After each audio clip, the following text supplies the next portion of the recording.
চলো শুরু করা যাক তাহলে। আচ্ছা, সকলের কাছ থেকে কনফার্মেশন পাওয়া হয়ে গেছে। এটা আমাদের ২য় ক্লাস। আমি নন্দিতা ঘোষ।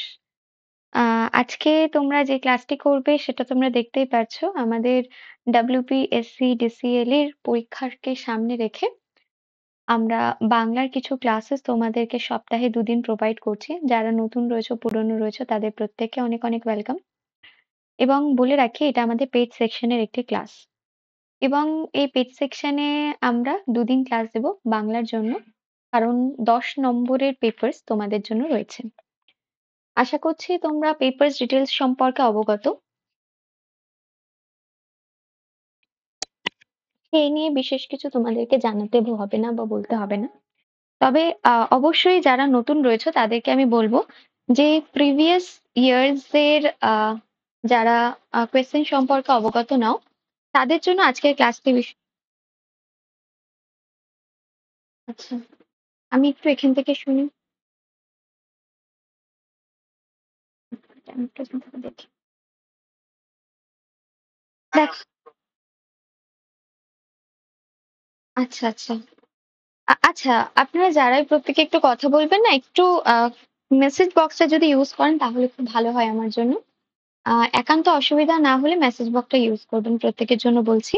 কারোর যদি সাউন্ড বিষয় বা অন্যান্য বিষয় থেকে কোনো সমস্যা হয়, আরেকবার কেটে জয়েন করবে। ঠিক আছে? এটা হচ্ছে বিষয়।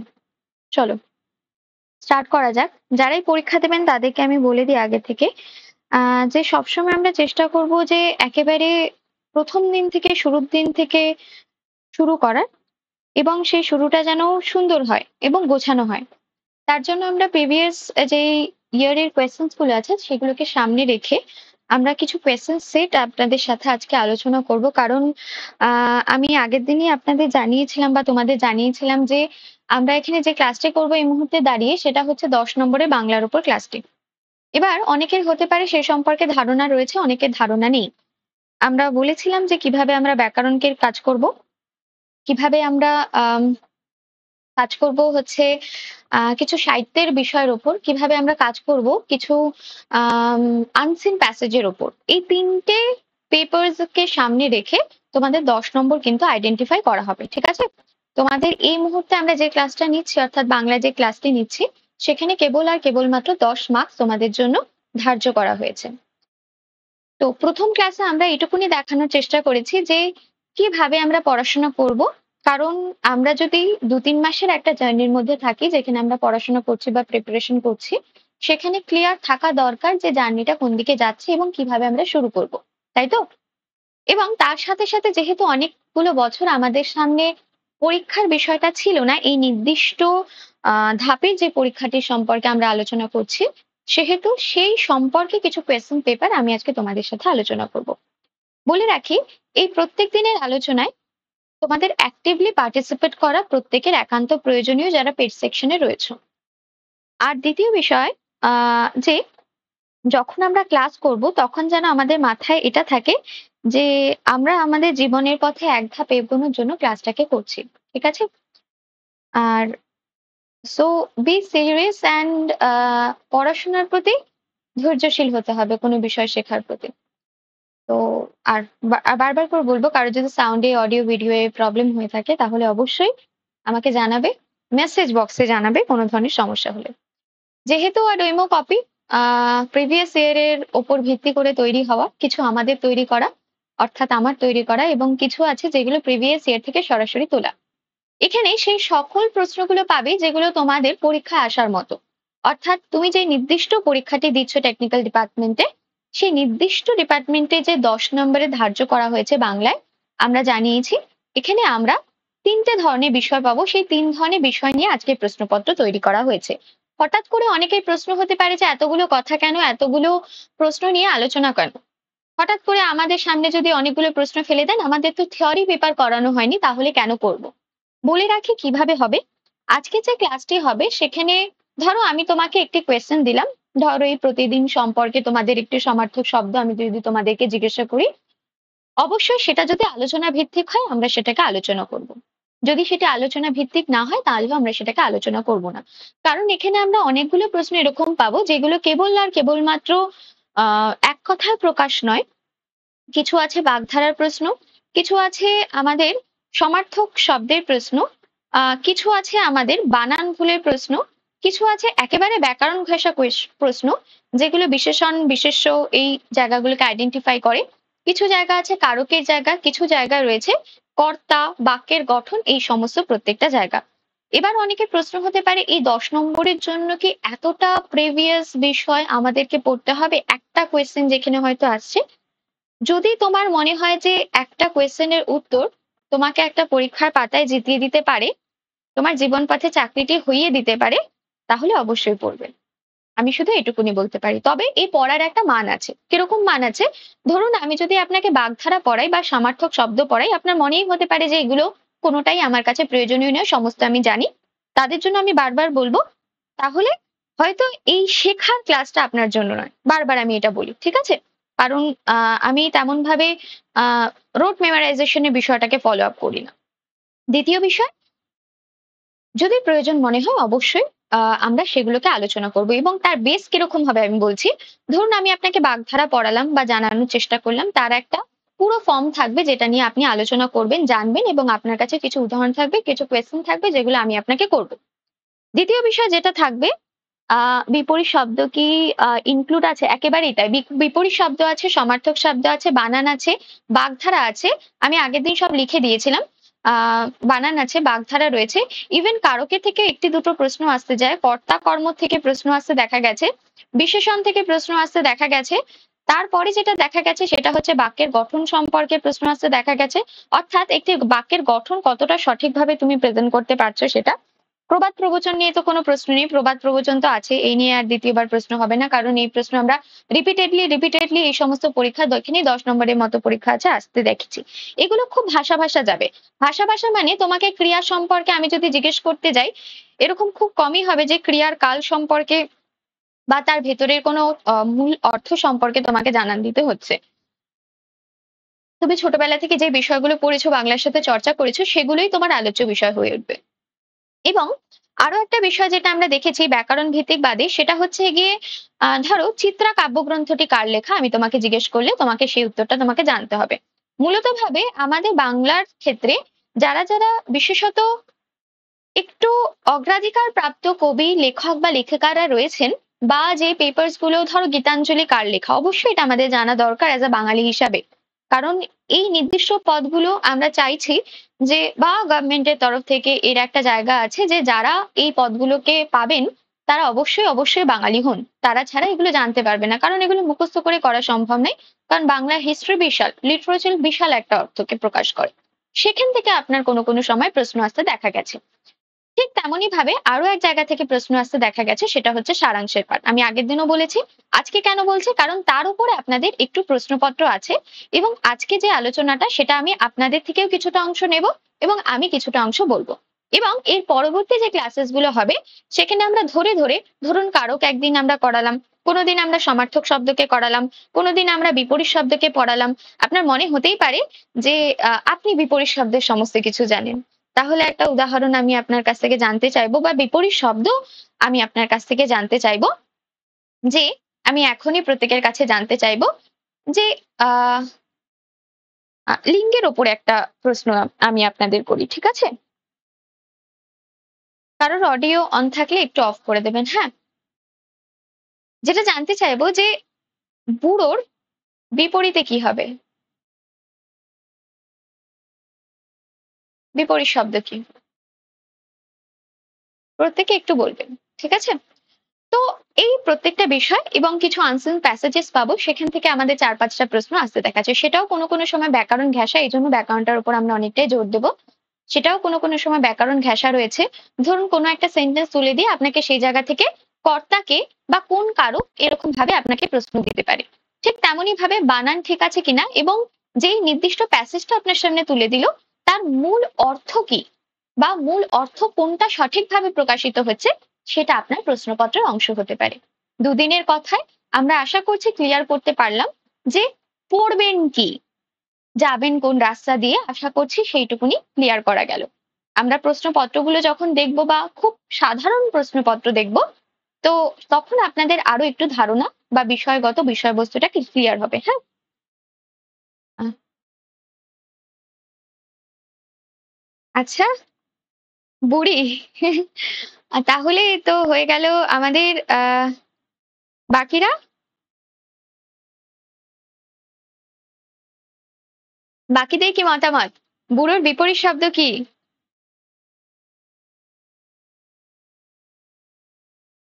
বুড়ি হলে তো লিঙ্গ পরিবর্তন হয়ে গেল। কে, কে বলেছে?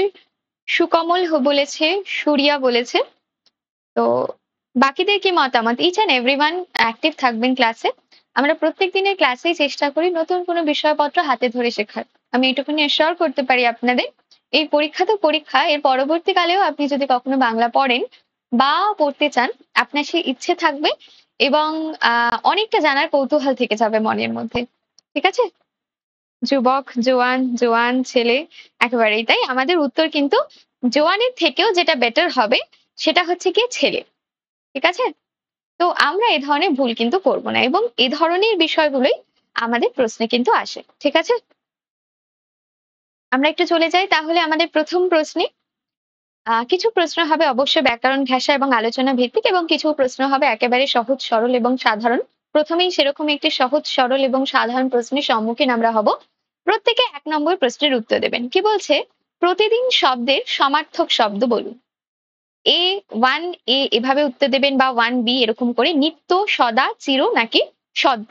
নিত্য, সদা এভাবে উত্তর দেবেন প্রত্যেকে রিকোয়েস্ট করছি। কারণ কারোর আগে পরে যেতে পারে প্রশ্নের উত্তর। সেক্ষেত্রে আমি বুঝতে পারব না। যেহেতু একই পেজে রয়েছে, আ লিখতে হবে না। আর সরকার লেখার কোনো দরকার নেই। হ্যাঁ? সুন্দর যাচ্ছে প্রত্যেকের উত্তর। আচ্ছা, একের এ। একেবারেই তাই। নিত্য কথা বলতে আমরা কিন্তু একের এ। কেউ আবার সদাতে চলে যাবে না। আমরা অনেক সময় সদা বা সদ্য এই বিষয়গুলো ব্যবহার করি। সদা মানে কিন্তু সবসময় বোঝায়। ঠিক আছে? প্রতিদিনও কিন্তু সবসময়কে বোঝায় কিন্তু দিনার্থে ব্যবহৃত হচ্ছে। তার জন্য আমরা নিত্য কথাটাকে নিচ্ছি প্রতিদিনের কথায়। ২ এ চলে যাবে প্রত্যেকে একটু। সঠিক বানান লেখো। আমরা ২০ থেকে ২৫ টার মতো আজকে প্রশ্নপত্র তোমাদের সাথে সলভ করব। ২ এর প্রশ্ন বানান লিখবে। প্রশ্ন বানান লিখবে। ২ সুরিয়া নাম্বার দেবে। পেপারস এর পরে নাম্বার দেবে। ইচ অ্যান্ড এভরিওয়ান প্রত্যেকে অ্যাক্টিভ থাকবে, হ্যাঁ? প্রত্যেকে অ্যাক্টিভ থাকবে কারণ নেটে অসুবিধা হলে সে কেটে জয়েন করবে। একেবারেই তাই। প্রত্যেকের সঠিক উত্তর ২ এর এ আমাদের প্রশ্ন হবে। ঠিক আছে? ২ এর এ। আমরা তাহলে পরের পেজে চলে যাই। একটু দেখি আমাদের প্রশ্ন কি বলছে। চলে এসছে আমাদের অন্য ধরনের একটি প্রশ্ন। ঠিক আছে? সেটা হচ্ছে যৌগিক শব্দ এবং আলোচনা ভিত্তিক এগুলো প্রশ্ন। যৌগিক বাক্য কোনটি? তুমি এলে আমি খুশি হলাম। দ্বিতীয়, সে দৌড়াচ্ছে। আজ খুব গরম। আমি বই পড়ছি। যৌগিক বাক্য কোনটি? প্রত্যেকে যৌগিক বাক্য বলবে এবং কেন সেটাও যদি বলতে পারো সেটাও খুব ভালো হয়। আমরা এগুলোকে আলোচনা করে যাব যে কেন কোনটাকে আমরা যৌগিক বাক্য বলছি, কোনটাকে আমরা উপসর্গ বলবো, কোনটাকে আমরা অনুসর্গ বলবো এবং কেন বলবো, এই প্রত্যেকটা বিষয়ে আমরা কিন্তু আলোচনা করব। ঠিক আছে? ৩ এর এ। বাকিদের কি মতামত? যৌগিক বাক্য কাকে বলে সবার একটু ধারণা রাখবে প্রথমে। ঠিক আছে? যে যৌগিক বাক্য কি জিনিস হয়।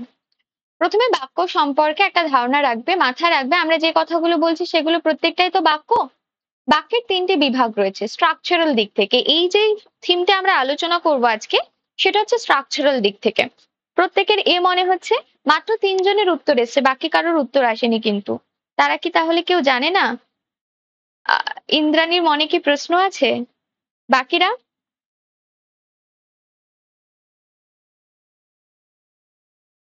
বাকিদের কি মতামত? আচ্ছা, ৩ এর এ। আচ্ছা, আচ্ছা। এবার আমি যেটা জিজ্ঞেস করব একটা বাক্যকে আমি যখন বিভাগ করছি একটি স্ট্রাকচারাল দিক থেকে অর্থাৎ তার গঠনগত দিক থেকে সেটাকে কভাবে কেউ বলতে পারবেন?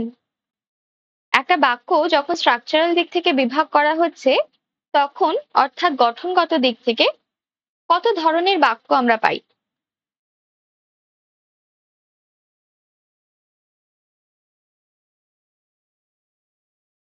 কত ধরনের বাক্য আমরা পাই?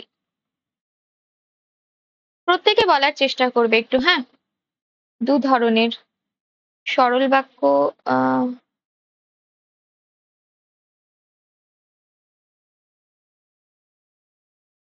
আচ্ছা। আচ্ছা তাহলে জটিলটাকে বাদ দিয়ে দেব? কি বলছো? জটিলটাকে বাদ দিয়ে দেওয়া উচিত? কি মনে হচ্ছে?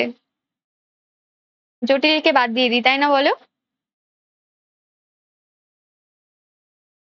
যাই হোক। তো আমরা ৩ ধরনের বাক্যকে পাই। ঠিক আছে? না মৌলিক এবং যৌগিক নয়। আমরা ৩ ধরনের বাক্যকে পাই স্ট্রাকচারাল দিক থেকে। একটা হচ্ছে গিয়ে সরল যেটাকে আমরা বাংলায় বলছি, ইংরেজিতে সিম্পল সেন্টেন্স বলি। একটি হচ্ছে জটিল যেটাকে আমরা ইংরেজিতে কমপ্লেক্স সেন্টেন্স বলি এবং আরেকটি হচ্ছে যৌগিক যেটিকে আমরা কম্পাউন্ড সেন্টেন্স বলে থাকি ইংরেজিতে। সরল, জটিল এবং যৌগিক স্ট্রাকচারাল দিক থেকে এই ৩ ভাগে ভাগ করা যায়। ঠিক আছে? এবং হঠাৎ করে আমি এটা আপনাকে দেখাচ্ছি কেন? কারণ এর প্রশ্ন আপনার কাছ থেকে আসতে পারে বা আপনি সম্মুখীন হতে পারেন এটা। ঠিক আছে? তো আপনারা যারা প্রত্যেকে উত্তর দিয়েছিলেন যে তুমি এলে আমি খুশি হলাম। তো এটা একাধারে যৌগিক বাক্য বলা চলে কিন্তু তার থেকেও বেশি হচ্ছে কি এটা জটিল। ঠিক আছে? কিন্তু তবুও আমরা এটাকে অ্যাজ আ যৌগিক বাক্য হিসাবে নেব। কারণ নিচের যে বিষয়পত্রগুলো রয়েছে তার থেকে ১ম এর বিষয়পত্রটা অনেকটা সঠিক কিন্তু। ঠিক আছে? অর্থাৎ আমরা একেই নেব। কিন্তু যেটা প্রশ্ন সেটা হচ্ছে গিয়ে আ আমাকে বলুন তো এই ৩ টের মধ্যে সরল বাক্য কোনটি? এই ৩ টের মধ্যে সরল বাক্য কোনটি?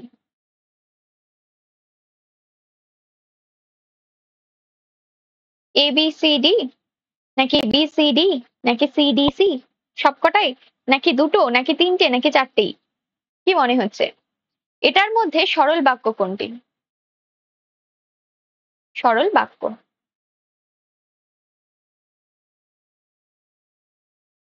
বি, সি, ডি বলছে অল 3, একজন ডি বলছে, বি বলছে, বি বলছে। বাকিরা? বাকিদের কি মনে হচ্ছে?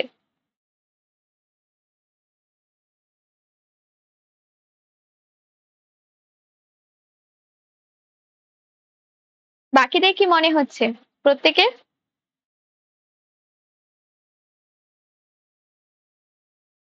আচ্ছা।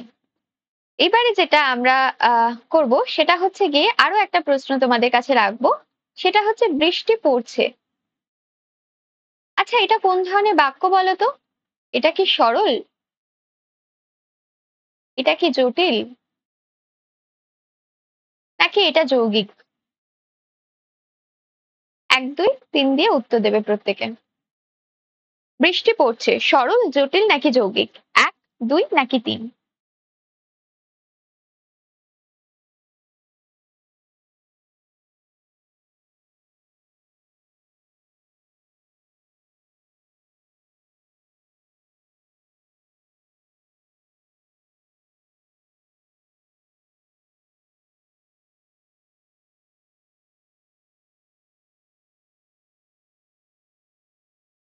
আচ্ছা। তো আর সরকারের জটিল মনে হয়েছে, বাকি সকলেই সরল মনে হয়েছে একেবারেই তাই। আমাদের সরল হচ্ছে গিয়ে সঠিক উত্তর। ঠিক আছে? এবার আমি একটু এক্সপ্লেইন করি কেন এতগুলো কথা বলা বা এতগুলো বিষয়পত্র তোমাদের থেকে কেন লেখা বা নেওয়া। প্রত্যেকটা প্রশ্ন আমরা এভাবে আলোচনা করে একটু পড়বো। প্রত্যেকদিন যখন পড়বো সেই প্রত্যেকটা বিষয়কে আমরা আলোচনা করব। ওকে? ঠিক আছে? একেবারেই তাই আমি সেটাই বোঝাতে যাচ্ছি। ধরো সরল বাক্য কোনটা বলতো? একটু জটিলতার জায়গা যাবে যখন আমরা বোঝানোর চেষ্টা করব। কিন্তু যদি বুঝতে পারো তাহলে বিষয়টা অনেক সহজ হয়ে যাবে। যেখানে আমাদের একটি মাত্র কর্তা থাকছেন সেটা তো আছেই।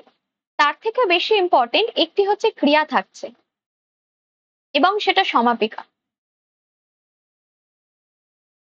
ঠিক আছে? এবং একটি অসমাপিকা। একটু জটিল হয়ে গেল? অনেকদিন আগে পড়েছেন নিশ্চয়ই। একটু বলি সমাপিকা ক্রিয়া কি? পড়েছে, খেয়েছে, গেছে, তুলেছে, এই সমস্ত কিছু যা দেখছেন এগুলো সমাপিকা।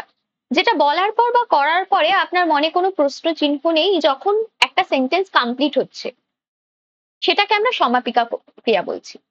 যখন কোনো একটা সেন্টেন্স বলার পরে এই যে তুমি এলে, এখানটা দেখুন তুমি এলে কথাটা রয়েছে, এটা একটা অসমাপিকা ক্রিয়া। ঠিক আছে? এই অসমাপিকা ক্রিয়া একটি সরল বাক্যের মধ্যে একটি হয়। খুব ভালো করে বুঝবে, একটা বাক্যকে আমরা সরল বাক্য তখনই বলবো যখন তার মধ্যে একটি মানুষ থাকবেন, অর্থাৎ একটি কর্তা থাকবেন, এবং তার একটি সমাপিকা ক্রিয়া থাকবে, এবং তার সাথে সাথে একটি অসমাপিকা ক্রিয়া থাকবে। ঠিক আছে? এবং সেটা কারোর ওপর ডিপেন্ডেবল হবে না, কারোর ওপর ডিপেন্ডেবল নয়, অর্থাৎ নির্ভরশীল নয়। ভালো করে বুঝবেন, নির্ভরশীল নয়।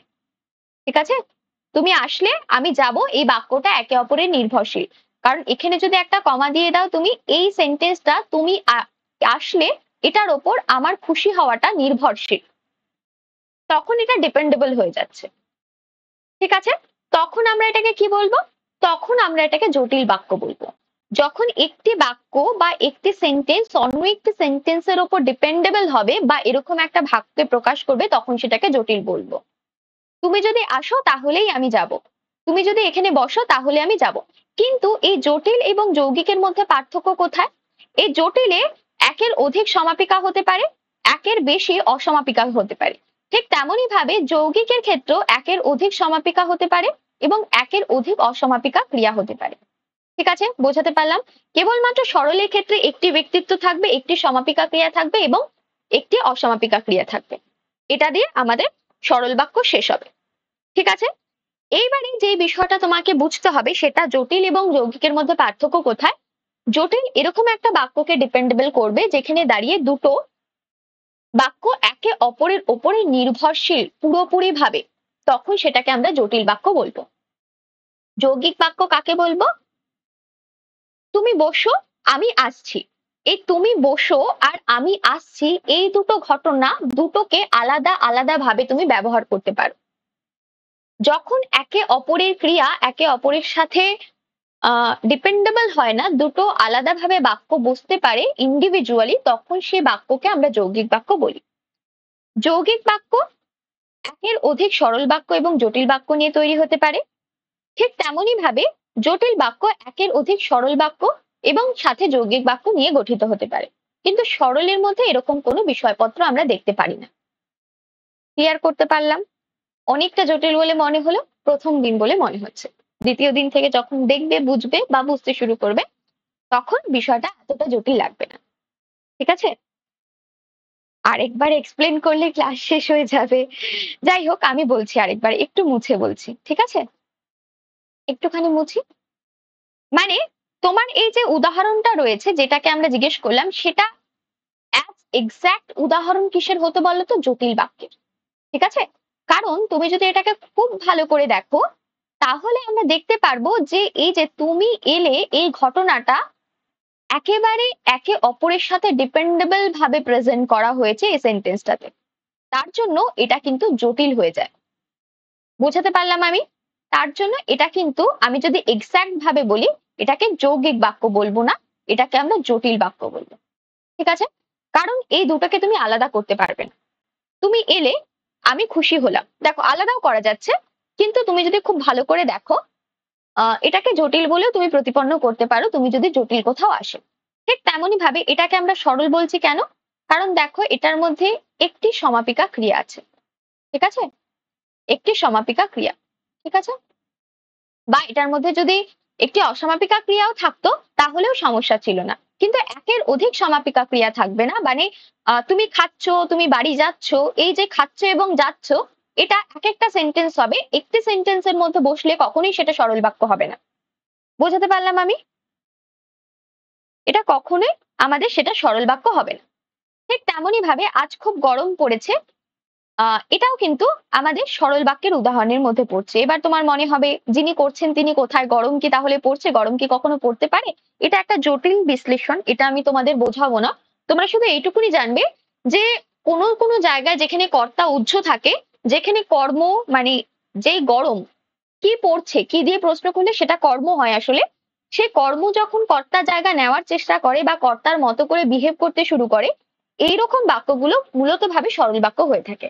মূলত ভাবে তুমি এইটুকুনি বুঝে রাখো, কোথাও যদি কর্তা উহ্য থাকে তাহলে আমরা সেটাকে সরল বাক্য রূপে প্রতিপন্ন করতে পারি।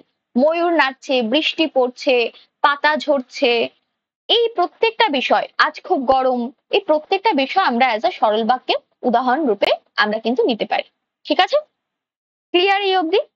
আরো একবার আমরা যখন পড়াশোনা করব এই বিষয়ে তখন আরো বেশি ক্লিয়ার হবে। ঠিক আছে? একই বাক্যে সমাপিকা অসমাপিকা বোধ থাকতে পারে, কিন্তু সেটা কিসের মধ্যে থাকতে পারে? সেটা আমাদের জটিল একের অধিক থাকবে না। সরল বাক্যে একটি একটি করে থাকবে, কিন্তু যৌগিক বাক্যে একের অধিক সমাপিকা ক্রিয়া এবং অসমাপিকা ক্রিয়া থাকতে পারে। অসমাপিকা ও সমাপিকা একের অধিক অধিক, কিন্তু যখনই সেটা সরল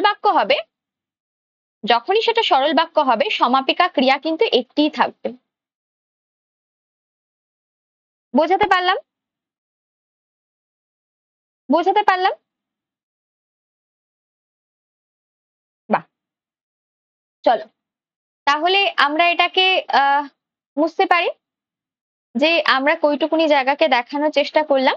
আমরা যখন আজকে তো আমাদের দ্বিতীয় ক্লাস, হঠাৎ করে আমি অনেকটা বিষয় তোমাদের উপর চাপিয়ে দিতে পারি না বা উচিত না দেওয়া। তো আমরা যখন প্রশ্নগুলো সলভ করব, ইচ এন্ড এভরি প্রশ্ন এভাবে সলভ করব। হঠাৎ করে প্রথম দিন মনে হচ্ছে বিষয়টা অনেকটা টাফ জায়গা থেকে বিলং করছে হয়তো, বাট তুমি যদি বুঝতে পারো তাহলে তুমি বুঝতে পারবে যে আমরা কতটা মানে ভালোভাবে শিখবো। মানে তোমাদের এরকম, আমি তোমাদের এইটুকুনি অ্যাসিওর করতে পারি, তুমি যদি ক্লাসগুলো ধৈর্য ধরে ধরো, 10টার মধ্যে 10টা কোয়েশ্চেনে তোমার ঠিক হবে। ইচ এন্ড এভরি কোয়েশ্চেন ঠিক হবে এবং তুমি আমাকে এসে বলবে যে ম্যাডাম প্রত্যেকটা কোয়েশ্চেন ঠিক হয়েছে। ঠিক আছে? কারণ আমরা এখানে সিলি মিস্টেক করে থাকি, আমাদের কোয়েশ্চেনের লেভেল তো বিশাল হাই হয় না, তবে যে মিস্টেক গুলো থাকে সেগুলো সিলি মিস্টেক। হ্যাঁ, অল্প বুঝেছি, একেবারেই তাই। অল্প অল্প করি আমরা একটা সমুদ্র তৈরি করে ফেলবো। এবারে উপসর্গ। উপসর্গ একটা বৃহৎ জিনিস। বলে রাখি, আমাদের 21টি উপসর্গ রয়েছেন। ঠিক আছে? রয়েছেন বলছি, রয়েছে। ঠিক আছে? সেগুলো আমরা পরে এক সময় পড়বো। আমরা সেগুলো নিয়ে একটা ক্লাস করব, উপসর্গ এবং অনুসর্গ। যেহেতু আমি দেখলাম একটা দুটো প্রশ্ন আসতে দেখা গেছে, সেহেতু আমি রেখেছি। তো অশিক্ষিত শব্দে উপসর্গ রয়েছে। উপসর্গ হচ্ছে গিয়ে যেটা আমাদের শব্দের পূর্বে বসে শব্দের মানে কিন্তু পরিবর্তন করতে পারে বা পরিমার্জিত বা পরিবর্ধিত করতে পারে। ঠিক আছে? তো সেরকম একটা শব্দকে অশিক্ষিত শব্দ। অশিক্ষিত শব্দের মধ্যে উপসর্গ কোনটি? সি, অ, তি নাকি কৃত? প্রত্যেকে একটু বলবে 4 নম্বর প্রশ্নের উত্তর।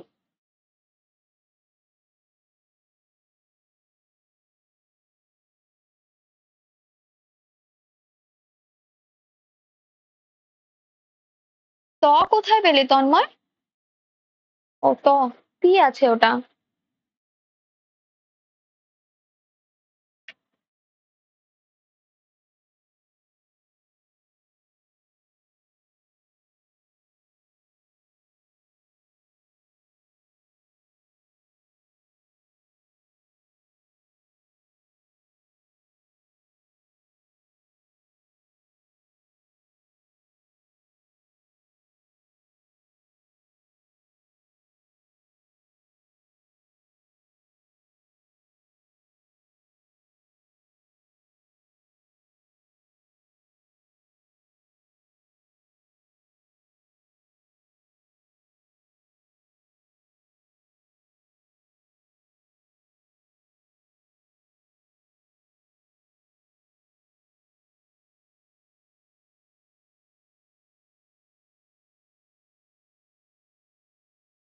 প্রত্যেকে বি বলছে, কারো কারো ঘ মনে হয়েছে।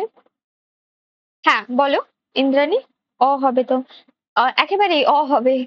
তো আমরা অ কে কিন্তু অভাব অর্থে ব্যবহৃত হয় এটি।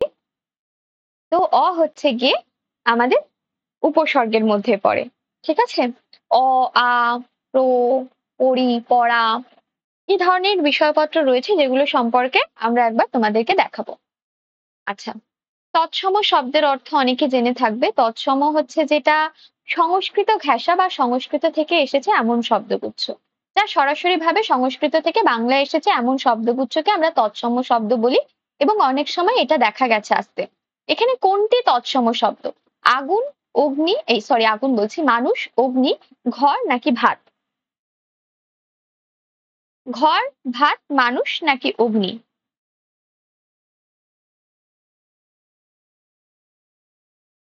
কোনটি তৎসম শব্দ?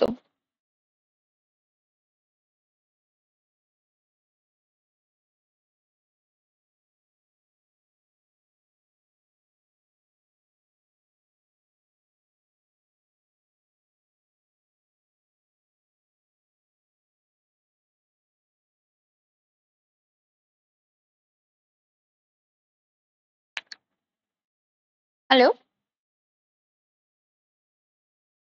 স্যার আমি একটু ক্লাসে আছি। আমি ৯টার দিকে আপনাকে ফোন করছি। হুম। সরি আমার ইসেটা কাটতে হলো। বেশিরভাগ জনই একেবারে সঠিক উত্তর দিয়েছো।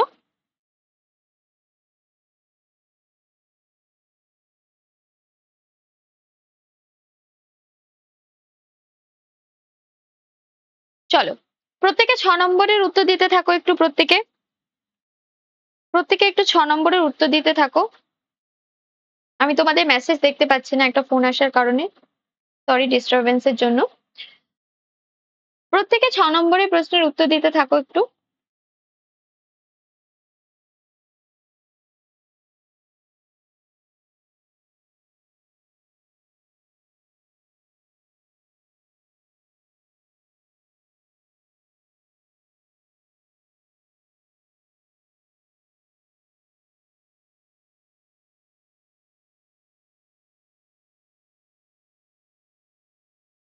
অদৃষ্ট মানে কি বলতো?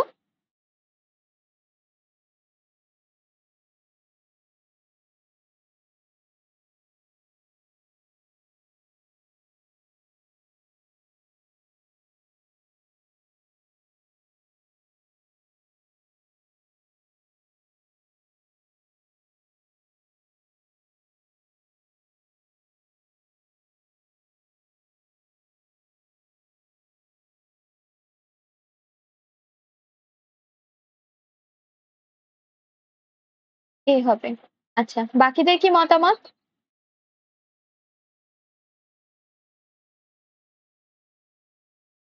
যা দেখা যায় না। যা দেখা যায় না। আচ্ছা, আচ্ছা, আচ্ছা বুঝেছি, বুঝেছি কি বলতে বোঝাচ্ছ। আচ্ছা, প্রত্যেকে একটু উত্তর দেবেন। আমি কাট হয়ে গেছিল আমার কানেকশনটা, ফোনের কানেকশনটা। আমাকে আবার এড হতে হয়েছে।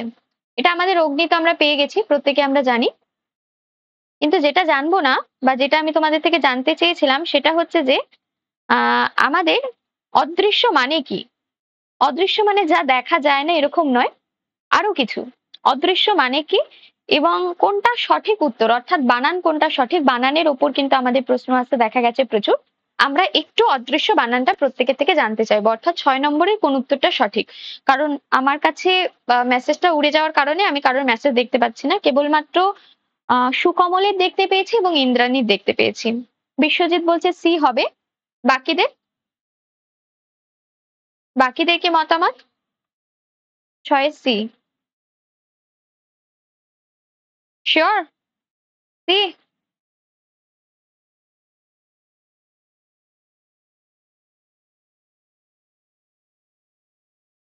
গ, এ, আর বাকিরা? আমরা অদৃশ্য কথাটা, হ্যাঁ? দৃষ্ট। এবং অদৃষ্ট মানে হচ্ছে গিয়ে যা হচ্ছে গিয়ে লেখা থাকে, যা কপাল অর্থে ব্যবহৃত হয় এরকম আমাদের উত্তর কিন্তু ক ঠিক, হ্যাঁ? না, না ওই অপ্রত্যাশিত নয়। এটা হচ্ছে গিয়ে ভাগ্য তথাকথিতভাবে ব্যাখ্যা করা চলে এটাকে। ঠিক আছে? ৭ নম্বর প্রশ্নের উত্তরে প্রত্যেকে একটু যাবে। যদিও কোন ধরনের শব্দ?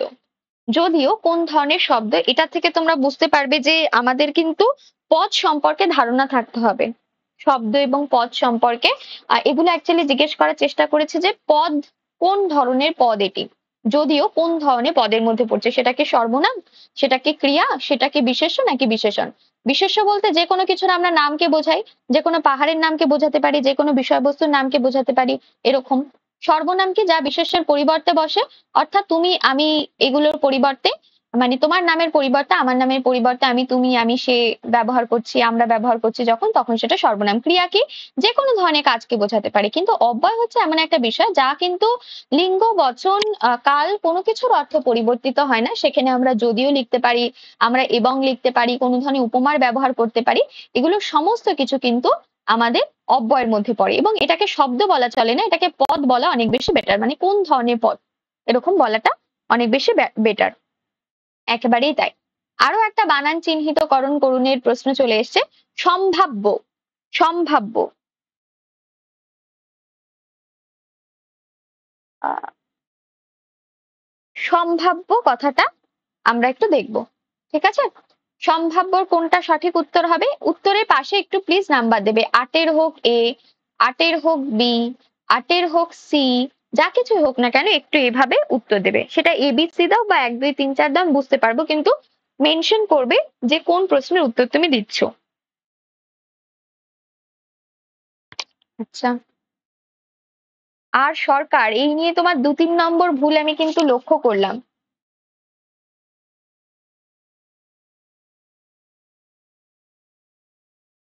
7 এ নাম কি বলো না একটু? ইন্দ্রাণী। ইংলিশে বলে কনসেপশন। এই মুহূর্তে তো আমারও মনে নেই গো।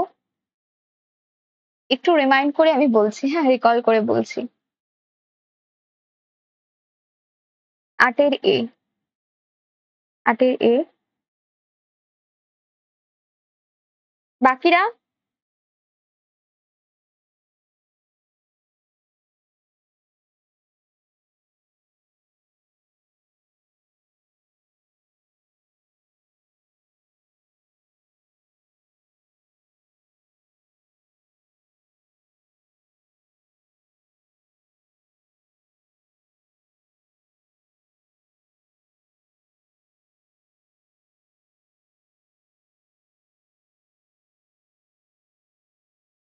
একেবারেই তাই। সকলের একেবারে সঠিক উত্তর রয়েছে। আমরা কিন্তু সম্ভাব্য সাথে যাব ৮-এর এর। এইবারে যেটা আসবে সেটা হচ্ছে গিয়ে কর্তা কর্ম, এই বিষয়ে একটা, এটা সম্পর্কে একটা বৃহৎ আলোচনা চলে, বাট এই বৃহৎ আলোচনাটার মধ্যে আমরা তোমাদেরকে ফেলবো না। এই মুহূর্তে সহজভাবে সহজ কথা আমরা জিজ্ঞেস করব। ৯-এর উত্তর। ৯-এর উত্তর যে রবি বই পড়ছে, এখানে কর্তা কোনটি? মাথায় রাখবে, যে কাজ করছে তিনি কর্তা। যা করছে, অর্থাৎ বই দিয়ে করছে, বই দিয়ে পড়ছে, বই দিয়ে খেলছে, ব্যাট দিয়ে খেলছে, বা কোনো বস্তু দিয়ে কাজ করছে, যা কিছু কি, কে, এগুলো দিয়ে উত্তর আসছে, সেই সমস্ত কিছু আমাদের কর্মের মধ্যে পড়ে। আর যা করছে, যা কিছু করাকে বোঝাচ্ছে, অর্থাৎ কোনো ক্রিয়াকে বোঝাচ্ছে, তা হচ্ছে গিয়ে ক্রিয়া। এই বেসিক ইনফরমেশন টুকু তোমাদের কাছে ক্লিয়ার রাখবে। যেমন আমি যদি বলি নন্দিতা ক্লাস নিচ্ছে, নন্দিতা, এটা হচ্ছে গিয়ে কর্তা, নন্দিতা নিজে ক্রিয়া করছে। ক্লাস কি নিচ্ছে? কিটা হচ্ছে গিয়ে প্রশ্ন করলে কর্মের মধ্যে পড়ছে, নিচ্ছে, নেওয়াটা একটা ক্রিয়ার মধ্যে পড়ে। অর্থাৎ এটা কিন্তু একটা ক্রিয়া।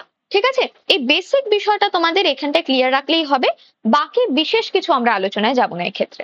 প্রত্যেকের সঠিক উত্তর রবি করছে। এইবার আমার একটা প্রশ্ন আসছে, ঠিক আছে? এই প্রশ্নটা উত্তর খুব ভালো করে দেবে, ভালো করে বুঝবে।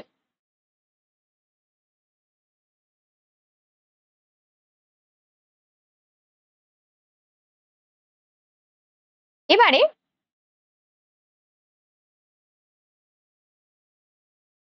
কর্তা কে? আমার প্রশ্ন হচ্ছে এটা। ইচ এন্ড এভরিওয়ান উত্তর দেবে কর্তা কে। আচ্ছা, বাকিরা? আচ্ছা, প্রত্যেকে, প্রত্যেকে একটু উত্তর দাও দেখে।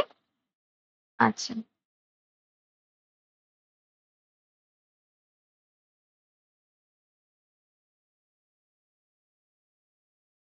বাহ। এবারে আমি যেটা জিজ্ঞেস করব, আহ, সেটা হচ্ছে, আমার প্রশ্নটা যদি এরকম হতো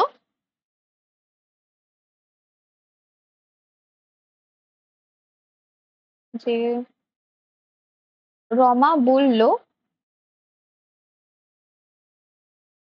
আনো, এবার বলো এখানে কর্তা কে?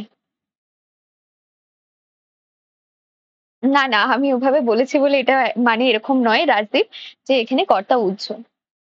আ আমরা হচ্ছে গিয়ে দেখো খুব ভালো করে দেখো, আমরা কর্তা তাকেই নির্বাচন করব যে কিনা ক্রিয়া করবে। রমা ডাক্তার ডেকে আন। এই ডেকে আনার কাজটা করবে তার মানে কিন্তু রমা। ঠিক আছে? যিনি কাজ করবেন তিনিই আমাদের কর্তা। বোঝাতে পারলাম? প্রত্যেকে এমনিতেই সঠিক ছিল। আমি তোমাদের কনফিউশনে ফেলার জন্য ওরকম একটা টিউনের ব্যবহার করেছি। এইবার যেটা প্রশ্ন হচ্ছে যে রমা বলল ডাক্তার ডেকে আন। এখানে কর্তাকে, এটা হচ্ছে প্রশ্ন এবার। সেকেন্ড লর্ডে প্রত্যেকে এটাতে কর্তা উজ্জ। বাকিরা, বাকিদের কি মনে হচ্ছে ইচ এন্ড এভরিওয়ান প্রত্যেকে উত্তর দেবে?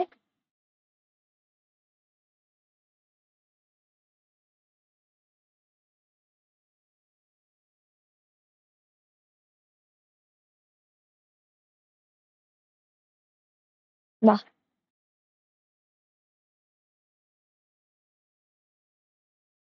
প্রত্যেকের কি মনে হচ্ছে কর্তা কোথায় বা কর্তা কে?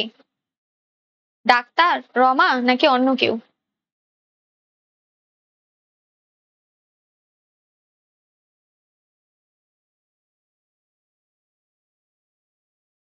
প্রত্যেকে বলো। বাকিরা যারা বলেছে প্রত্যেকে কিন্তু সঠিক বলেছে। আমাদের কর্তা কিন্তু উজ্জ্ব রয়েছে, কারণ আমাদের এখানে কে ডেকে আনবে তার কিন্তু উল্লেখ নেই। ঠিক আছে? কাকে বলা হচ্ছে আমরা কিন্তু সেটা জানি না।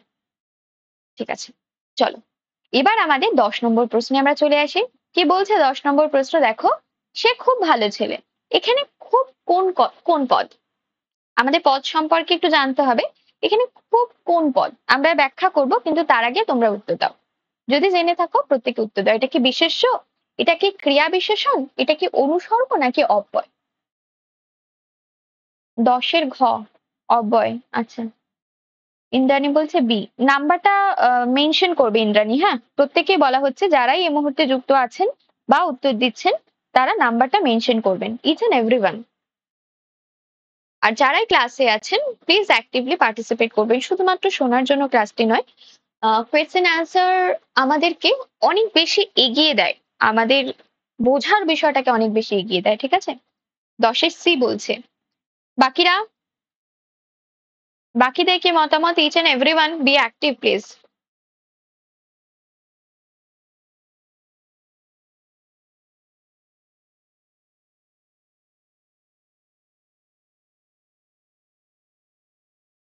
খুব কি ভাবতে হচ্ছে? অসুবিধা হচ্ছে প্রশ্নের উত্তর করতে? অনুসর্গ বলছে, এটা হচ্ছে 10-এর বি ক্রিয়া বিশেষণ। আচ্ছা, 10-এর খ হবে। আচ্ছা,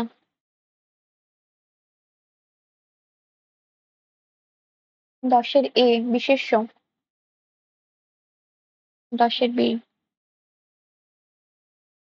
চল আমরা এবার উত্তরটা দিই।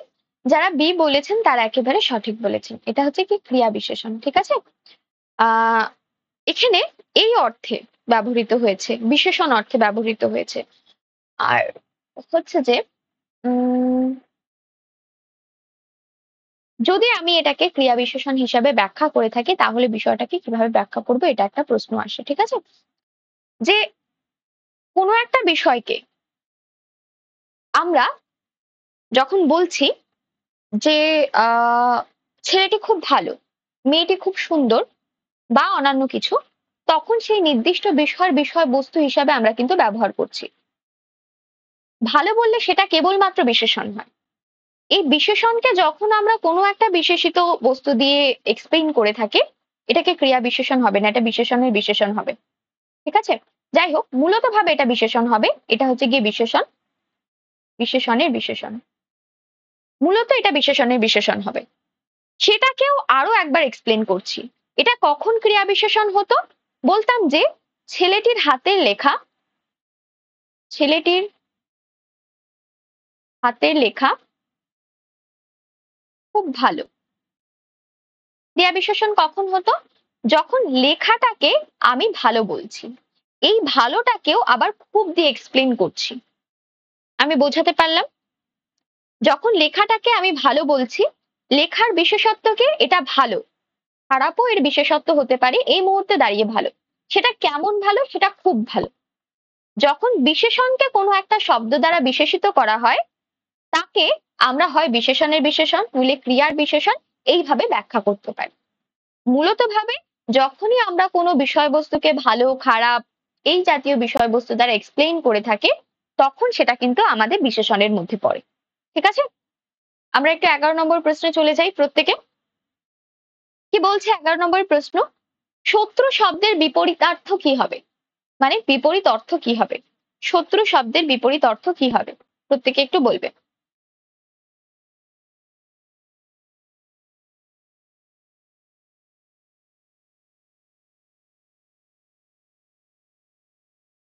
ক, খ, গ নাকি ঘ? যখন বেশ একটা সোজা কোয়েশ্চেন আসছে ব্যাকরণ ভিত্তিক না তখন বেশ সুন্দর উত্তর পাওয়া যায় প্রত্যেকের থেকে। ভালো, একেবারেই তাই। আমরা সময় নষ্ট না করে এগিয়ে যাব। একেবারেই তাই বন্ধু। পবিত্র শব্দের সমার্থক শব্দ একই অর্থযুক্ত শব্দ কি হবে? নির্মল, কুটিল, গ বলছে অমঙ্গল, ঘ বলছে নষ্ট। কোনটা সঠিক হবে? 12 ক, খ, গ নাকি ঘ? পবিত্র শব্দের সমার্থক শব্দ কি? নির্মল, কুটিল, অমঙ্গল নাকি নষ্ট? 12-3। অবিনাশ ভেবে বললে। দেখো ভালো করে কি বলেছে। ছোট্ট ছোট্ট মিস্টেক আমাদের একটা একটা নাম্বার কিন্তু কমিয়ে দিতে পারে। তুমি অসতর্ক ভাবে বলছে, হয়তো বলবে যে ম্যাম আমি সতর্ক ছিলাম না, তাহলে আমি বলবো পরীক্ষার হলেও তুমি অসতর্ক থাকতে পারো, তার মানে সতর্কতা বজায় রাখো। ঠিক আছে, একেবারেই তাই। নির্মল অর্থে আমরা ব্যবহার করব। নির্মল অর্থে আমরা কিন্তু পবিত্রকে ব্যবহার করি। কুটিল হচ্ছে গিয়ে যে কুটোলা পানা করে বা মানে কি বলবো জটিল টাইপের এরকম একটা বিষয়বস্তু। অমঙ্গল মানে আমরা সকলেই জানি, নষ্ট মানে খারাপ আমরা প্রত্যেকেই জানি। এবার সাহিত্য ঘেঁষা কিছু প্রশ্ন। আশা করছি এগুলো বেসিক সাহিত্য ঘেঁষা কিছু আমাদের প্রশ্ন থাকবে যেগুলো তোমাদের জানার কথা। পথের পাঁচালী কার লেখা? পথের পাঁচালী কার লেখা? 13 ক, খ, গ নাকি ঘ? রবীন্দ্রনাথ ঠাকুর, বঙ্কিমচন্দ্র চট্টোপাধ্যায়, বিভূতিভূষণ বন্দ্যোপাধ্যায় নাকি শরৎচন্দ্র চট্টোপাধ্যায়? 13 ক, খ, গ নাকি ঘ? আচ্ছা ঘ তন্ময় বলছে। প্লিজ উত্তর মেনশন করো, কত নম্বরের প্রশ্ন উত্তর বলছি, প্রশ্নের নাম্বার মেনশন করো, আমি বুঝতে পারছি না কারণ প্রত্যেকটা পরপর পরপর যাচ্ছে। কি বলছেন? 13 ঘ, 13 ডি, সি, ডি, অনেক ডি উত্তর আসছে।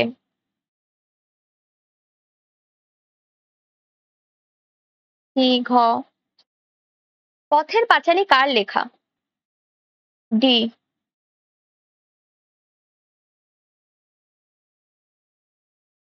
সি। এটা মেজর ভুল তোমাদের একটা, ঠিক আছে, মেজর ভুল। এতক্ষণে যত প্রশ্ন গেছে আহ তার থেকে সবচেয়ে মারাত্মকতম ভুল এটা ছিল এবং প্রচুর সংখ্যক ভুল করলে। ঠিক আছে, বিভূতিভূষণ বানান একটু ভুল আছে, হর্ষ আর দীর্ঘতে। আমাদের উত্তর বিভূতিভূষণ বন্দ্যোপাধ্যায়। পথের পাঁচালীর মতো একটা জগৎ শ্রেষ্ঠ উপন্যাস বলি বা সিনেমার যদি লেখকের নাম মনে না থাকে তাহলে বুঝতে হবে তোমার প্রিপারেশনে খামতি আছে। আমি বুঝলাম তুমি শুরুর পর্যায়ে রয়েছো, তবে বাঙালি হিসেবেও তোমার খামতির জায়গাকে প্রশ্নপত্র। লোকে বলবে পথের পাঁচালী জানা কি বাঙালি হওয়া একান্ত দরকার? একেবারেই দরকার। বাঙালির হাত ধরে যখন সিনেমা এসেছিল সেটা পথের পাঁচালীর থ্রুতে এসেছিল। পথের পাঁচালী সারা জীবন ধরে বিশ্বস্তরে আমাদের ভারতবর্ষকে আমাদের বাঙালিকে তাদের প্রতিচ্ছবি হিসাবে সেখানে ধরে রেখেছে। তাই পথের পাঁচালী না জানাটা ততটাই পাপ যতটা তোমার নাম না জানাটা পাপ। তোমার নাম যেরকম জানাটা তোমার পক্ষে অত্যন্ত জরুরি, রবীন্দ্রনাথ ঠাকুরের নোবেল পাওয়ার সালটা যেমন তোমার জন্য জরুরি, ঠিক তেমনই ভাবে পথের পাঁচালী কে লিখেছে এটা জানা জরুরি। ঠিক আছে, তো আমরা একটু চলে যাই। মেঘনাদ বধ কাব্য, এটা অনেকে জানা না থাকতে পারে। মেঘনাদ বধ কাব্য আমাদের মাইকেল মধুসূদন দত্তের লেখা, কোন ছন্দে রচিত? অনেকে জানা থাকতে পারে, আমরা ছোটবেলায় প্রত্যেকে পড়েছি, 10th ক্লাসের বইগুলোতে থাকে। কোনো না কোনো সময় তুমি ছোট্ট করে মেঘনাদ বধ কাব্যের কোনো একটা অংশ পড়েছোই পড়েছো যাদের বাংলা সাবজেক্টিভে ছিল। আশা করছি প্রত্যেকেই বাংলা স্টুডেন্ট ছিলেন, সেকেন্ড বা ফার্স্ট ল্যাঙ্গুয়েজ হিসেবে প্রত্যেকেরই বাংলা ছিল। আশা করছি প্রত্যেকে বলতে পারবে ক, খ, গ নাকি ঘ। সতর্কভাবে উত্তর দিও প্রত্যেকে, হ্যাঁ। অমিত্রাক্ষর ছন্দ, সনেট, মাত্রাবৃত্ত নাকি সার্থক ছন্দ? অনুপম, 14 এ, আমরা বলেছি কোন ছন্দে লেখা, খুব ভালো করে লক্ষ্য করে দেখো। যারা এ বলছো তারা কি হিসাবে এ বলছো? সনেট কি? সনেট এক ধরনের কবিতা। আমরা জিজ্ঞেস করেছি কোন ছন্দে লেখা। আবার বলে 14 রে। প্রচুর ভুল রয়েছে কিন্তু, হ্যাঁ। সনেট কিন্তু একটা কবিতা লেখার ধরনকে আমাদের ইসে করে, ঠিক আছে? 14 লাইনের একটা কবিতাকে আমাদের বলা হয়ে থাকে। সার্থক ছন্দ, একজন ডি বলছে, বিশ্বজিৎ ডি বলছে, সার্থক ছন্দ কোথা থেকে এলো বাবা? কবে তুমি শুনেছো সার্থক ছন্দ নামে কোনো জিনিস আছে? অমিত্রাক্ষর ছন্দ, ঠিক আছে? প্রত্যেকে মাথায় রাখবে, এই বেসিক বিষয় ভুল করবে না। বেসিক বিষয় ভুল করা যায় না। এটা ততটাই মারাত্মক, মানে জীবনের জন্য খারাপ একজন মানুষ যতটা মারাত্মক। স্ট্রিক্টলি এগুলোকে ফলো করো। স্ট্রিক্টলি তোমার মনে হবে এতটা বকাবকির কোনো দরকার নেই, অবশ্যই আছে। তোমার একটা নাম্বারের জন্য তুমি চাকরিটা না পেলে নিজেকে কোনোদিন ক্ষমা করতে পারবে না।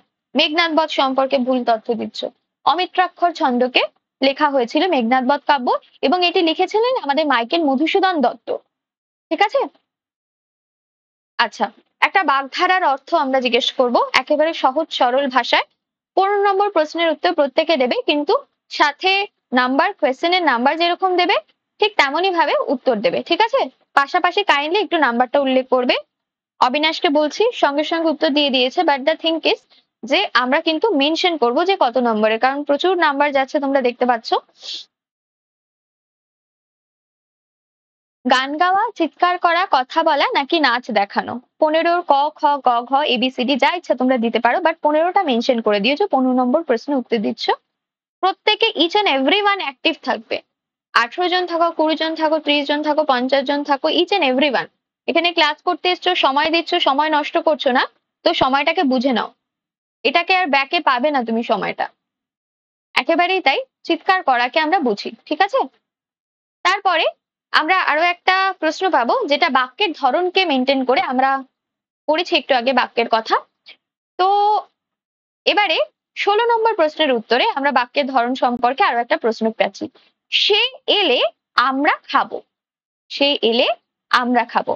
এটা সরল বাক্য, জটিল বাক্য, যৌগিক বাক্য, একটা অসম্পূর্ণ বাক্য। 16 ক, খ, গ, ঘ। ধৈর্য ধরে উত্তর দেবে, ভুল উত্তর দেবে না। মাথায় রাখবে কি কি বলেছি।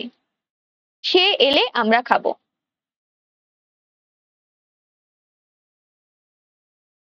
অসম্পূর্ণ বাক্য বলে কোনো বাক্য নেই, ঠিক আছে? আমরা একটু আগেই পড়িয়েছি অবিনাশ, যে আমরা 3 ধরনের বাক্যের ধরন সম্পর্কে জানি, সরল, জটিল, যৌগিক।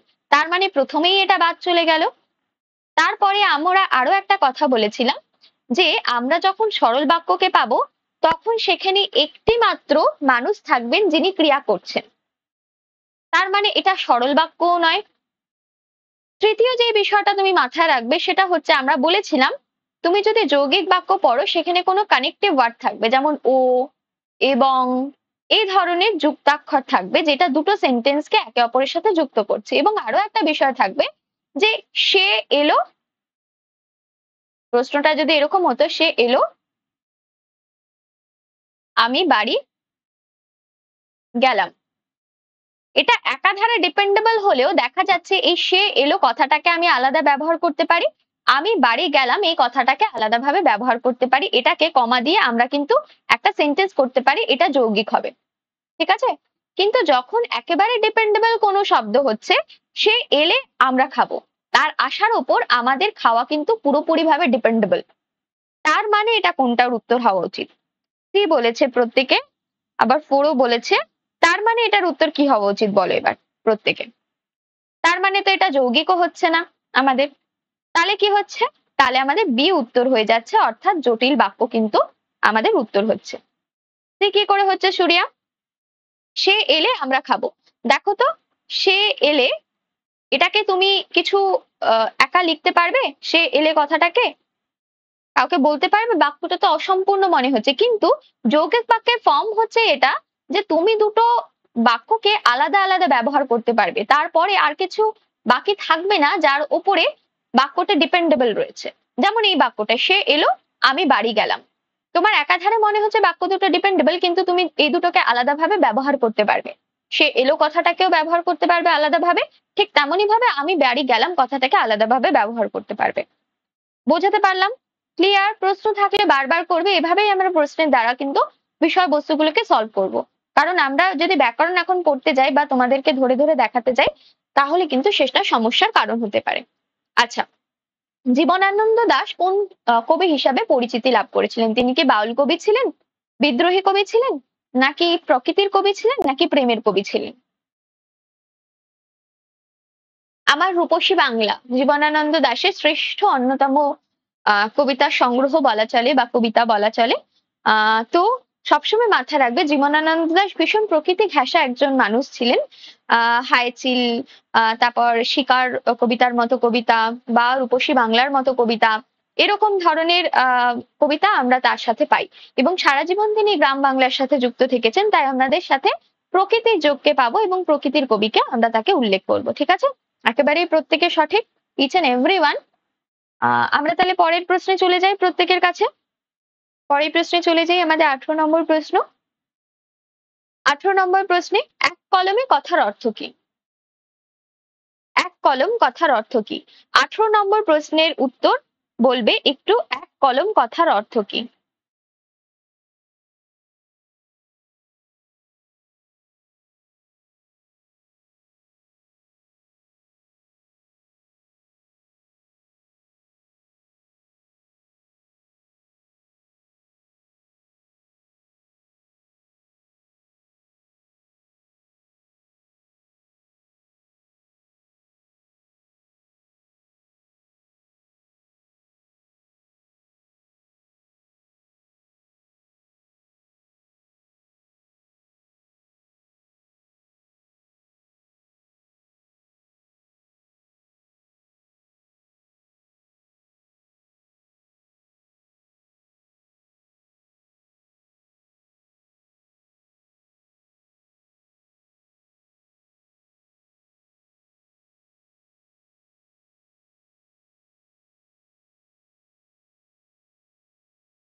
খুব কমে।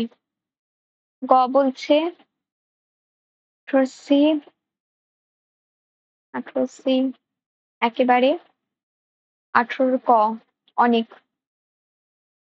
আচ্ছা, মিক্স উত্তর পাওয়া গেছে প্রত্যেকের, খুব কমে পাওয়া গেছে, সবচেয়ে বেশি দেখা গেছে একেবারে কথাটাকে ব্যবহার করতে। এটা নিয়ে আমারও একটা প্রশ্ন ছিল। আহ আমরা এটাকে একেবারে নেব, হ্যাঁ, বা খুব কমেও নেওয়া যেতে পারে। কি নেওয়া যায়, এটাকে নিয়ে একটু ভাবতে হবে। কারণ এটা দু ধরনের উত্তরই পাওয়া গেছে। একটা হচ্ছে গিয়ে খুব কমের উত্তরও পাওয়া গেছে, অর্থাৎ এক কলমে অর্থে খুব কমে কোনো কথাকে বলে যাওয়া বা একেবারে লিখে দিয়ে যাওয়া, এরকম অর্থও ব্যবহৃত হয়েছে। দুটোই আমরা দেখতে পারবো। ঠিক আছে,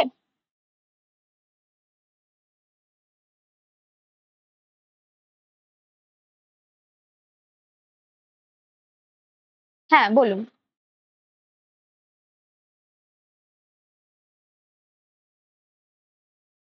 সেই অপশনটা তো এই মুহূর্তে আমাদের সাথে নেই। কি বললে আরেকবার বলো, সেই উত্তরটা তো আমাদের সাথে নেই মনে হয়।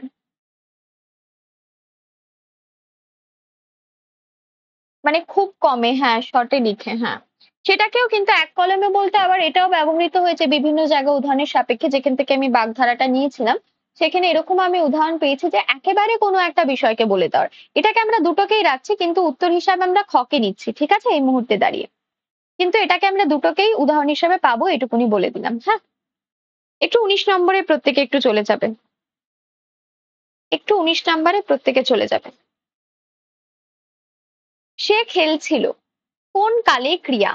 ক্রিয়ার কাল সম্পর্কে জিজ্ঞেস করা হয়েছে। মানে সাধারণ ভাবে দেখলেই তুমি এটার উত্তর বুঝতে পারবে। হয় বর্তমান, ভবিষ্যৎ, অতীতের ক্ষেত্রে অসম্পূর্ণ বা অতীতে সম্পূর্ণ অর্থে সে খেলছিল, এরকম অর্থে ব্যবহৃত হয়েছে।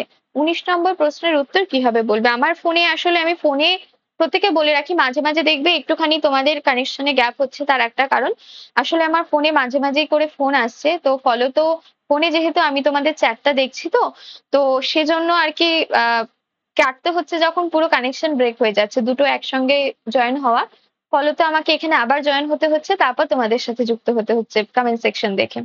তো এই জন্য এক্সট্রিমলি সরি। পরের দিন থেকে ইয়ারফোন মোডে করে কাজটা শুরু করব আমি।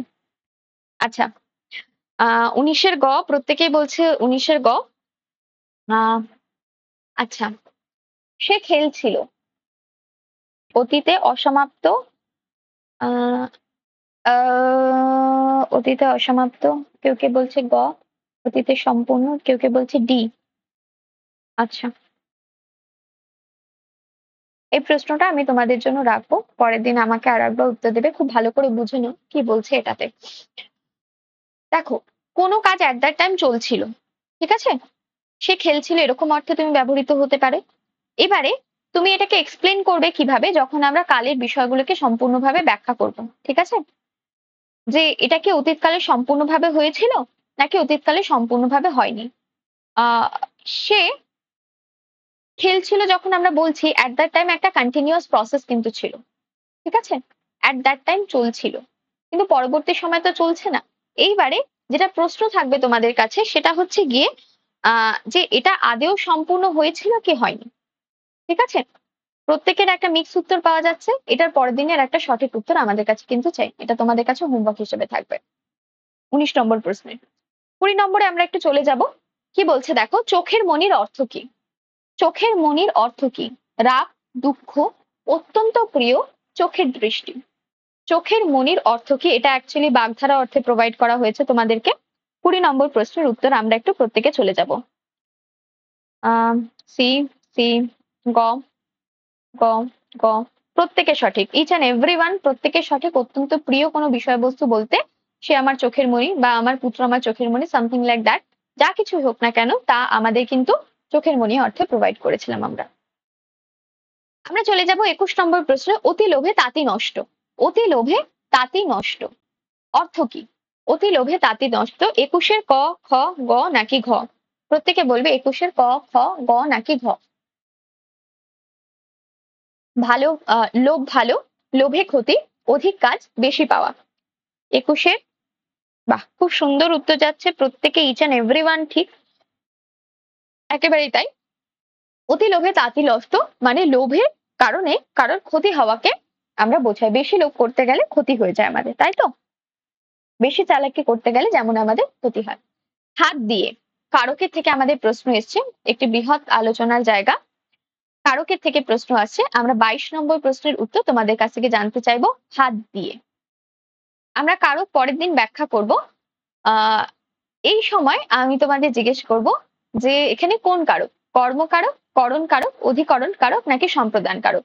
বলে রাখি, যখন আমরা কি দিয়ে প্রশ্ন করছি তখন, অর্থাৎ তুমি কি করছো, আমি খাচ্ছি, এই যে যে কাজ করার বিষয়টা, ভাত খাচ্ছি, এই ভাতটা হচ্ছে কর্ম। কি দিয়ে খাচ্ছ, যখনই দিয়ে দ্বারা এই অর্থে প্রকাশিত হয় তখন সেটাকে আমরা করণ কারক বলে থাকি। কোনো কাজ দিয়ে দ্বারা হচ্ছে, বৈঠা দিয়ে নৌকো বাওয়া হয়, তখন এই দ্বারা বা দিয়ে অর্থে যা কিছু প্রকাশিত হয় তখন সেটা করণ কারকের মধ্যে পড়ে। যখন কোনো স্থানকে বোঝানো হয়ে থাকে, অর্থাৎ তুমি কোথায় থাকো এই অর্থে, তখন কিন্তু অধিকরণ কারক হয়ে যায়। সম্প্রদান কারক, তুমি কোনো অর্থে কোনো কিছু জিনিসপত্র তা কাউকে নিঃস্বার্থে দান করলে বা সমর্পণ করলে, কিন্তু সেই দানের পাত্রকে আমরা বলে থাকি হচ্ছে গিয়ে সম্প্রদান কারক। তুমি ঈশ্বরের চরণে ভোগ নিবেদন করেছে, এই যে যেখানে তুমি ভোগ নিবেদন করলে অর্থাৎ ঈশ্বরের চরণ, এই স্থানটি তোমার কাছে সম্প্রদান কারক হয়ে উঠবে, ঠিক আছে। 2-এর এ, 22-এর ক, 22-এর খ। আচ্ছা, বাকিরা বাকিরা এই মুহূর্তে দাঁড়িয়ে তাহলে কি উত্তর হবে তোমাদের? তাহলে অলরেডি কিছুজন খ বলেছিলেন, তারপরে বাকিরা সব ক বলেছে, আবার খ বলছেন প্রত্যেকে, একেবারে এটা আমাদের এটা করণ কারক হবে। হ্যাঁ, হাত দিয়ে কোনো একটা খাবার কোনো কিছু দিয়ে হাত দিয়ে অর্থে যখন প্রকাশিত হচ্ছে, হাত দিয়ে খাওয়া, হাত দিয়ে নেওয়া, কোনো কিছু দিয়ে দ্বারা অর্থে প্রকাশিত হলে তখন সেটা সাধারণের ভাষায় আমরা করণ কারকে যাব। মনে রাখবেন আমরা বেসিক বিষয় থেকে আলোচনা করব, কখনোই তার ভেতরে প্রবেশ করব না। ভেতরে বলতে দেখুন কর্মকারকেরও প্রচুর বিভাগ রয়েছে, করণ কারকের প্রচুর বিভাগ রয়েছে। তো সেই বিভাগের দিকে আমরা যাব না, আমাদের বেসিক লেভেলটাকে শুধু ফলো করব। আমরা যখন কারক করাবো তখন প্রশ্নপত্রের সাথে এই বিষয়গুলো প্রত্যেকটাই আলোচনা করব। ঠিক আছে? একটু চলে আসি তাহলে। মিষ্টি শব্দের বিপরীত শব্দ কি? মিষ্টি শব্দের বিপরীত শব্দ কি? ঝাল, নোনতা, নরম নাকি তেতো? মিষ্টি শব্দের বিপরীত শব্দ কি? 23 নম্বর প্রশ্নের উত্তর প্রত্যেকে দেবে।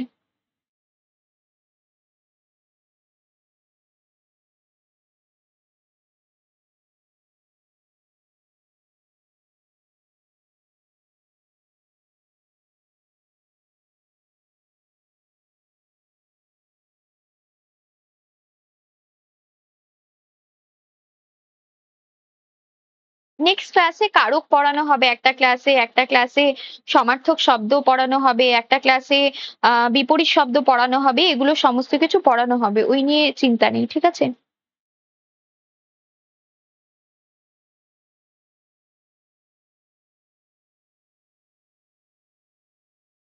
না, ঝাল হবে না, তিক্ত হবে। হ্যাঁ, তিতা কিন্তু আমাদের মিষ্টি শব্দের বিপরীত শব্দ, অর্থাৎ ক আমাদের উত্তর হবে।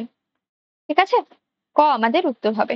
কারকের ডিটেলস ক্লাস হবে, বিপরীত শব্দের হবে, সমার্থক শব্দের হবে, সমস্ত কিছু ডিটেলস ক্লাস দেওয়া হবে। আজকে শুধুমাত্র যেটা করানো হলো তোমাদের সেটা হচ্ছে যে মানে যেখানে দাঁড়িয়ে তোমরা বুঝতে পারো যে আসছেটা কি। এটার মধ্যে যেটা নেই আমি বলে দিই, এটা কেবলমাত্র ব্যাকরণ বা অন্যান্য বিষয় রিলেটেড ছিল তো। সেটা হচ্ছে আনসিন প্যাসেজের কিছু পোর্শন নেই, কিন্তু আনসিন প্যাসেজের ক্ষেত্রেও যে প্রশ্নগুলো আসে সেগুলো ব্যাকরণ ঘেঁষা। কিছু ক্ষেত্রে সমার্থক শব্দ, একই জাতীয় শব্দ, বিপরীত শব্দ এগুলোই জিজ্ঞেস করা হয়ে থাকে। তো সেটাও একাধারে কমপ্লিট হলো, তোমাদের তোমাদের দেখানো কমপ্লিট হলো যে আমরা পড়বো কি এবং আসছে কিভাবে। এই দুটো প্যাটার্ন আমরা দুটো ক্লাসে দেখানোর চেষ্টা করলাম। 24-এর উত্তর প্রত্যেকে ঝটাপট দিয়ে ফেলেছে। সমার্থক শব্দ পথ অর্থে কি উত্তর দিয়েছে সবাই? C, C, C, C, C. বাকিরা? প্রচুর জন যুক্ত রয়েছে। বাকিরা?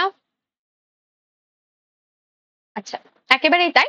মার্গ বা মার্গ যেটাকে বলা হয়ে থাকে তাকে আমরা পদ বলবো। আমাদের শেষ এবং লাস্ট কোয়েশ্চেন এই সিরিজের, পুরো সিরিজটার 25 নম্বর প্রশ্ন।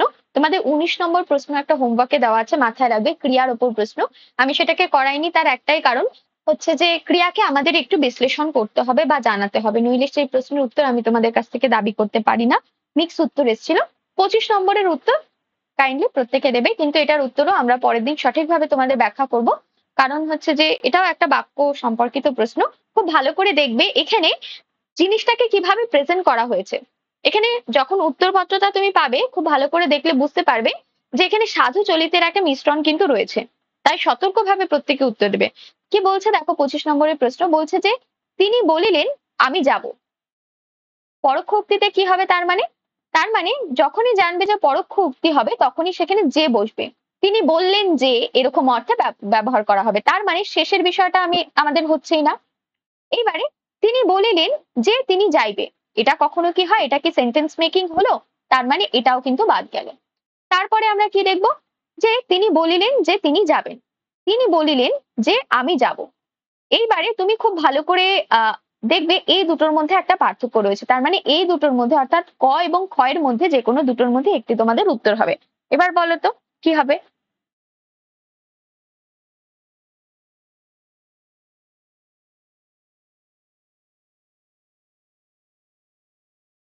জি বলছে।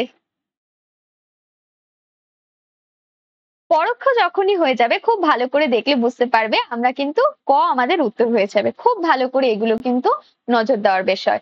কারণ আমরা এখানে বললেন তিনি বলছেন, যিনি বলছেন আমি যাব তিনি কিন্তু বলছেন, যখন পরোক্ষ হয়ে যাবে তখন আমাদের এটা হবে কিন্তু উত্তর যে তিনি বললেন যে তিনি যাবেন।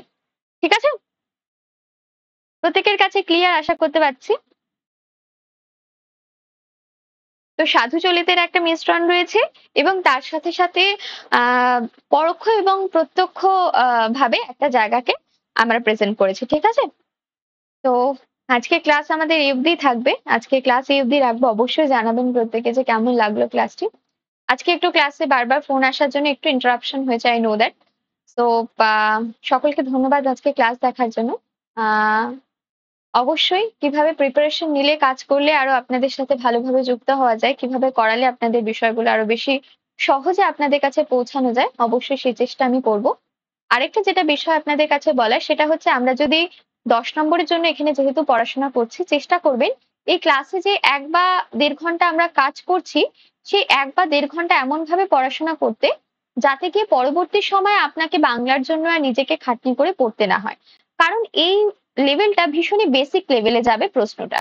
সেটা আপনি ক্লাসের মধ্যে করে ক্লাসের মধ্যেই সলভ করতে পারবেন এবং এখানেই বুঝে যেতে পারবেন। তার জন্য আপনার কোনো সমস্যা হবে না। আমি রিকোয়েস্ট করব প্রত্যেকে যারা ক্লাসগুলো করছেন বা পেইড সেকশনে ভর্তি হয়েছেন, তারা প্রত্যেকেই অ্যাক্টিভলি পার্টিসিপেট করুন। আশা করছি আপনাদের ১০ নম্বরের ফুল সেকশনের ১০ নম্বরই আমি আপনাদের হাতে তুলে দিতে পারব। যাই হোক, আজকে ক্লাস এই অবধি থাকছে। দেখা হচ্ছে নেক্সট উইকে, নেক্সট ভিডিওতে, নেক্সট ক্লাসে। নমস্কার সকলকে। সকলে খুব ভালো থাকবেন, সুস্থ থাকবেন এবং পড়াশোনার মধ্যে থাকবেন। And be yourself by Nadita Ghosh. দেখা হচ্ছে নেক্সট ক্লাসে এবং নেক্সট ভিডিওতে।